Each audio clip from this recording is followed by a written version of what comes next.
For cardiovascular disease, there's something I've been taking for a couple of years now. What is it? A supplement that I take that puts me straight into deep sleep. What is it? I do test NMN sources when I give it to mice. We find that there are things in there that you wouldn't want in there, like endotoxin. You'll discover Dr. David Sinclair's newest updates to his supplement routine. If you've been following Dr. David Sinclair, you know that he updated supplement protocol from time to time. And this year, he has made two major changes that most people have missed. But it's extremely difficult to track his changes. Some supplements he used to take and he stopped. Others he recently added. What does he used to take? What has he changed? And his new experiments. And also, I'm going to give you a bonus that is going to allow you even further to copy what he's doing. Everything simplified in one place. This is supplement number 1. For whatever reason, he keeps it as a secret. It doesn't appear in his book, and he hardly ever mentioned that in any of his interviews. He revealed that he has been taking it for several years, but said it here for the first time only in mid-2025. For cardiovascular disease, there's something that I've been taking for a couple of years now. That actually has been shown in studies to reverse cardiovascular disease. It's called nattokinase. So far, great. I measure my carotid with ultrasound. Sure. And there's no plaque buildup there at all. So this supplement is nattokinase, an enzyme that may break down clots in your blood and possibly plaque in your arteries. How much does it take? You need at least 12 units a day. I would say if you don't want to take a lot of pills, at least 6,000 units would be a good start, and then work up from there. So Sinclair said he takes 12 units, but actually he meant 12,000 units. He recommends a range between 6,000 units and 12,000 units. Many supplements offer 2,000 or 3,000 units per capsule, so you'll need at least 2 to 3 capsules to reach the dose he mentioned. What about creatine? And resveratrol. With all the controversy, does Sinclair still take it? And NMN, if you do take NMN, you'll hear a shocking recent discovery from his lab about the product you buy. But now let's move to the second one. This supplement has become an anti-aging darling. And it seems that everyone today in the longevity field takes it. It's called creatine. But does Sinclair take creatine as of mid-2025? Do you take creatine as a supplement? No, but I'm considering it. So no, Sinclair does not take creatine, at least not yet. No change in his routine in this department since my last update in 2024. However, a huge change did happen, and this was my biggest surprise.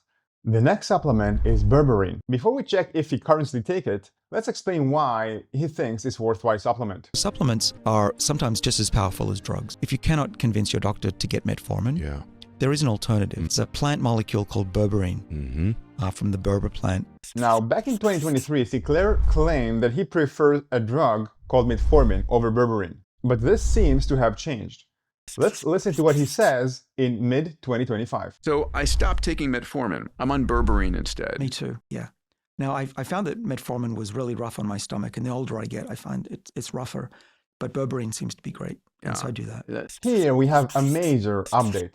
The verdict? He probably takes berberine daily and metformin once or twice a week. Now, since they work through similar mechanisms, there is high likelihood that when he takes one, he does not take the other. The dose? In clinical trials, if you take it at 2 grams a day, it does lower blood glucose, similar to metformin, and that you can buy on any pharmacy or online. Sinclair mentioned the 2 grams used in the study. The standard dose of berberine is 500 milligrams, taken 2 to 3 times a day before meals. So I estimate Sinclair takes either 500 milligrams or 1,000 milligrams twice a day before meals, giving him a range between 1 gram to 2 grams per day. So the verdict, he probably takes it almost every day, beside the days he takes metformin, somewhere between 1 to 2 grams per day. So we have seen one major change that he has made, but the next supplement is one of the most consistent that he has been taking for many years. What is not consistent is its legal status. Can you guess what it is? So NMN is what I take each day. I also try to time it with my natural circadian rhythm. So NAD will go up during the morning. I take a gram, 1,000 milligrams of NMN every day in the morning. Does he still take NMN in mid-2025? NMN 1 gram? That's what I take. But he did raise an important concern about the supplement from a recent testing he has done in his lab. I do test NMN sources when I give it to mice, and we've tested a bunch of them. We find that there are things in there that you wouldn't want in there, like endotoxin, which is highly inflammatory parts of bacteria. There was a study that showed that think it was roughly half of them didn't have what was on the label. So Sinclair claims 50% of brands don't have the NMN they claim they have in the product. And he also found dangerous bacterial toxins called endotoxins in the NMN he tested. So is NMN worth your money? It's beyond just the effectiveness of the supplement. Now you face additional risks. I fully analyzed Sinclair 2024 NMN lifespan study. Inside, everyday 3 grams of NMN for equivalent of 40 years did not increase the lifespan of male animals, but it did in female animals. And NMN seems to work by feeding the healthy microbiome, not necessarily by boosting NAD inside the cell like Sinclair claims. And also, NMN had no effect on the epigenetic clock Sinclair is so excited about. And this was his own study, right? So it seems that NMN doesn't work the way Sinclair suggests via the epigenetic clock. So the question is, are these results worth for you the brand risk and possible toxins he found? You should be the judge of that. Of course, if NMN makes you happy, I will never argue with happiness. If you look for safer, cheaper alternatives, for my male clients since 2007, I never recommended NMN. Instead, I prefer the low-cost, low-dose NAD booster called niacin. Super safe, effective, 100 years of research in humans, nobody makes money from it, and no endotoxins. But for women, NMN is probably worthwhile over age 60, probably due to the feeding of the healthy microbiome, which seems to benefit women more than men. The verdict: it still takes 1 gram of NMN every day with water in the morning. As we move to the next supplement, let me remind you that today we're going to also cover Sinclair's longevity drugs. And there is one addition that surprised me. And I'm going to create a special summary for you to simplify everything that we learned today about Dr. David Sinclair protocol. From 2020 to 2022, Dr. David Sinclair used to mention that he takes both fisetin and quercetin. But first, let's start with why he decided to take them in the first place and the experiment that he ran on himself. The one that I'm testing out is fisetin. Now shown that it's senolytic, it kills off the senescent cells in the body, at least in mice, probably in humans based on some human data. So I've added quercetin, which is also suppresses the activity of senescent cells. However, recently, it would seem to me that he dropped one of these. Can you guess which it is? Now let's go to a clip from middle 2023. So resveratrol and fisetin are chemical compounds from plants that are stressed. Resveratrol you find in grapes, fisetin is found in other plants that are stressed. And so I take usually between 0.5 gram and 1 gram of these chemicals as well in the morning. The previous clip was from mid-2023. Maybe Sinclair was remiss and forgot to mention that he takes quercetin. Let's go now to mid-2025. I went over the entire 2.5 hours. This is what he said. Fisetin is a sirtuin activator, just like resveratrol, because I think of NAD as the gas or the petrol for the enzyme, and then the accelerator pedal are these polyphenols like fisetin and resveratrol, and together they have a double whammy. David Sinclair usually mentions quercetin and fisetin together, since they serve similar purpose, targeting senescent cells. However, he didn't mention quercetin, not only with fisetin, but at all. So it sounds to me like he stopped taking quercetin. He may still cycle it for killing senescent cells, we don't know. And based on the data on quercetin, and I believe that he knows exactly what he's doing, it makes sense to me. If you've been subscribed to my newsletter, you probably know it too, because you received my quercetin report, which include conclusions from analyzing over 250 studies. It says in the report, rule number 1, avoid quercetin supplement for longevity under age 60. You already received the optimal dose in your diet. Here is why. Excess unnecessary supplementation of quercetin will have side effects. Inhibiting sirtuin 6, which promotes longevity, inhibiting NRF2, a potent longevity mechanism, and reducing glutathione. All of these will hurt your longevity. Now, you can get this report for free. I'll tell you when to take quercetin for longevity, the doses, and the timing. You can find the link in the pinned comment. Again, it's absolutely free.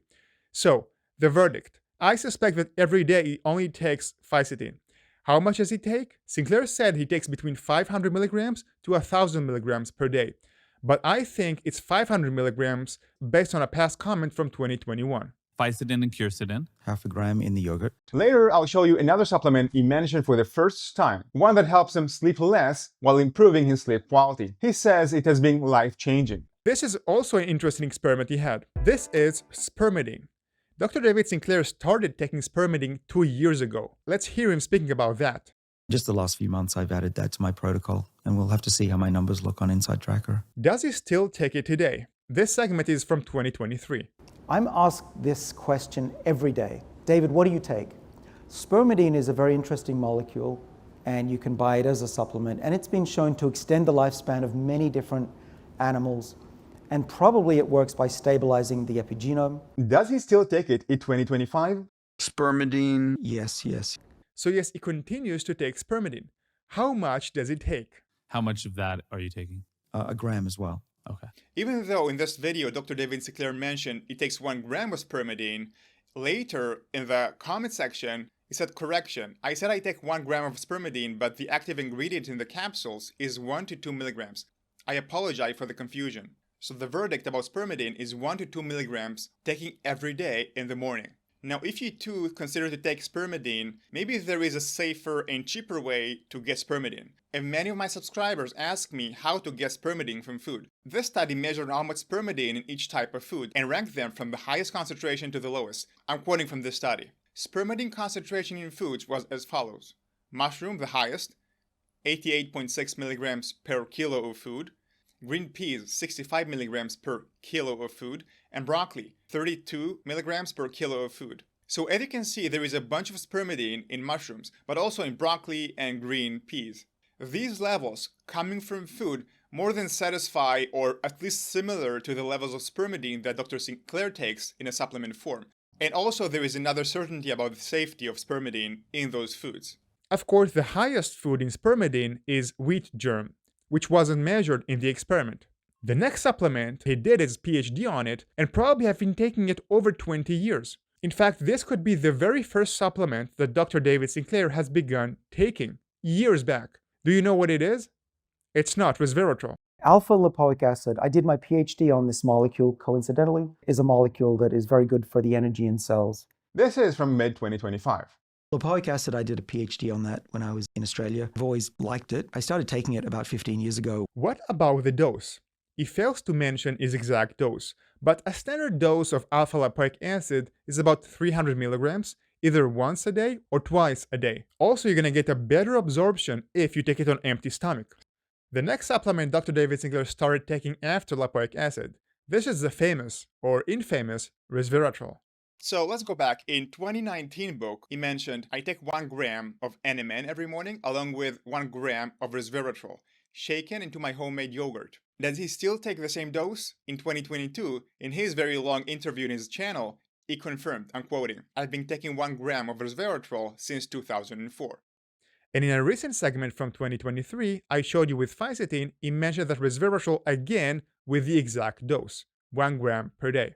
And in mid-2025, he supported this supplement again. In the clip I showed you with fisetin, so he still takes it. He did not mention the dose, so it's unlikely to be changed. So it's the same exact dose, the one he wrote in his book. Of course, if you follow Sinclair, it's not just how much resveratrol he takes, but also how. Now that has been evolved over the years. So I showed you in the book that he mentioned in 2019 that he mixes resveratrol with yogurt. We changed that protocol and then began to mix resveratrol with olive oil.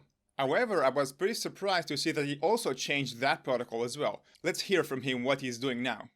I've even tried olive oil plus a bit of vinegar and a basil leaf in the morning. It's like that one lasted for about a month. I've given up on that. I now like this coconut yogurt that you've turned me on to, actually. The verdict, 1 gram of resveratrol mixed in coconut yogurt in the morning. Speaking of NMN, the next supplement many people are taking with NMN to protect themselves from NMN byproduct. This next supplement marks a complete reversal of Sinclair's earlier stance. Can you guess what it is? I'll show you 2 clips. You now tell me if you notice a contradiction. The reason that I take trimethylglycine is to counter what I think might be going on with an NAD booster. But the concern that's being talked about in social media is this drain of methyl nicotinamide a problem. So as a precaution, I take trimethylglycine so that I continue to give my body a source of methyl groups. The supplement is TMG, also known as trimethylglycine. Do you think he'll still take it today? This is from mid-2025. Trimethylglycine. I don't take that. There's this unfounded claim that NMN and NAD boosters deplete your methyls and that you need to take this to supplement it. That's just based on wild speculation. There's no evidence from anything we've done that that's true. So the verdict? Sinclair stopped taking TMG. I won't kill him for changing his mind, because for his age, it actually makes sense. But over age 65 or even age 60, methylation capacity goes down. And when taking NMN or NR, there is an additional drain on top, because you pee these methyl groups out when the NMN and NR becomes niacinamide, a byproduct of these supplements. And this supplement is at least harmless, and you get glycine on top, which Sinclair agrees is good for longevity. So here, in this age group 60 plus, I would challenge his take. If you like this kind of interpretation, as I release this video, I've just published another updated version of my supplement routine. If you want to know everything I take today with all the specific brands and the doses, and I don't work with any supplement company, you can go to wellnessmessiah.com/list. The next two supplements that Dr. David Sinclair takes, they cover both longevity but also health, general health. Vitamin D3 and K2, usually those supplements come together in the same pill, so I take that. Vitamin D and K2 are basic supplements that cover not only longevity but basic health. And in 2019, in his book, Sinclair mentioned that he takes vitamin D and K2. Did he stop taking vitamin D and K2? This is from mid-2025. Vitamin D, vitamin K. Yes, yes, yes. What about the dose of those two supplements? I never found one interview where he mentioned specific doses of those two supplements. A standard dose of vitamin D is between 2,000 to 5,000 units, and a standard dose of vitamin K2 is somewhere between 50 to 120 micrograms. So I estimate that his dose fall within this range. The verdict? He still takes vitamin D and K2, and the dose is unknown. The next one is fish oil, omega-3.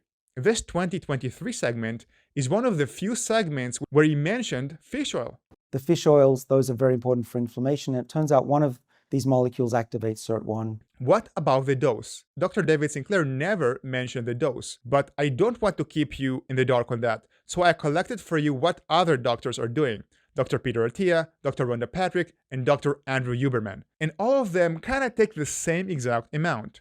So by taking 4 of these capsules a day, I'm taking roughly 2 grams of EPA a day and probably 1.5 grams of DHA. So I take 4 grams a day. I take 2 in the morning, 2 grams in the morning, and I take 2 grams in the evening. Rhonda said that she takes 4 grams in total. Now let's hear from Dr. Andrew Huberman. I try and get 2 grams per day of EPA from supplementation. Note that they all consume omega-3 in a supplement form only as a fish oil. Moving on, our huge change did happen. The following is a supplement he mentioned for the first time in 2025.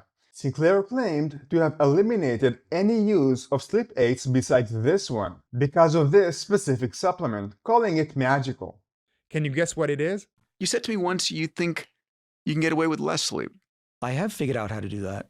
Supplement that I take that puts me straight into deep sleep. Is it a DORA drug? Is it? Serena makes it. Serena sells it, actually. It's a mixture of very low-dose melatonin, 5-HTPs, L-theanine. It's magical. So this is the exact supplement that Sinclair takes, that is sold by his partner for nearly $45 as the day of recording of this video. Sinclair said it has low-dose melatonin, but 3 milligrams of this supplement isn't really that low at all. If you want lower doses, or even much cheaper option, you can combine for much lower price your own formula. You can buy lower dose melatonin, L-theanine, and 5-HTP separately from reputable companies. This is basically what I do personally. The following is the last supplement on our list, and then we're going to move to the drugs. The next supplement is the latest personal experiment Dr. David Sinclair added to his protocol. What is it, and how much does it take? Taurine is a semi-essential amino acid that we need for sure when we're babies, but we start to make it when we're older. High doses, typically around 2 to 5 grams a day, high dose, lowers blood pressure, improves cardiovascular health, improves the lipid.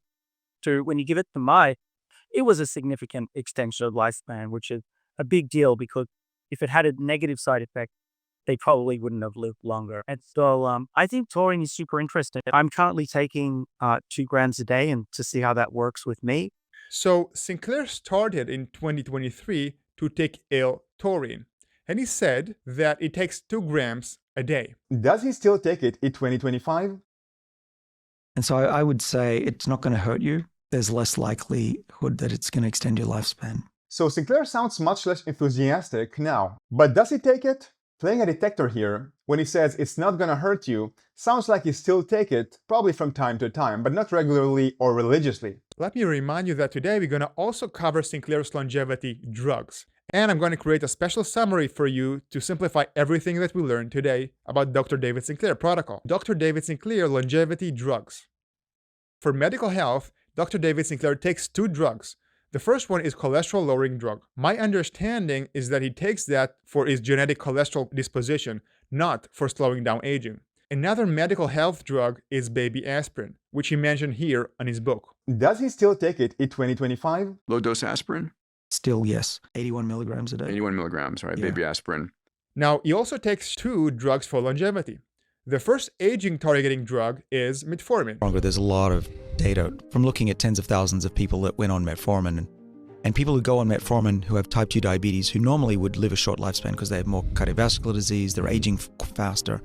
They're actually protected from these diseases relatively, and those type 2 diabetics on metformin live longer than people that don't have type 2 diabetes. I try to take a couple of metformin pills, tens of thousands of people in clinical trials benefiting from that drug, which seems to enhance and mimic the benefits of fasting. But as of mid-2025, it seems he reduced the frequency and replaced most of the doses of metformin with berberine, which we mentioned before. Still, how much metformin does he take? This segment is from 2023. And so I take 1,000 milligrams of metformin most days of the week. So 1 gram it is. The last drug targets aging, and it's also the latest addition to his routine. This segment is from late 2023. Here Sinclair disclosed that he takes a longevity drug that he shunned in the past. Rapamycin? Yeah. Are you taking it? On and off, yes. But in mid-2025, he sounds less enthusiastic about it. Let's hear him explain why. I'm less excited about it. It was the darling, but in humans, there was a study that came out that compared the effect on the epigenetic age. Some things worked really well, like caloric restriction. Rapamycin had no effect on the age of the epigenome. No. So has he stopped with rapamycin in mid-2025?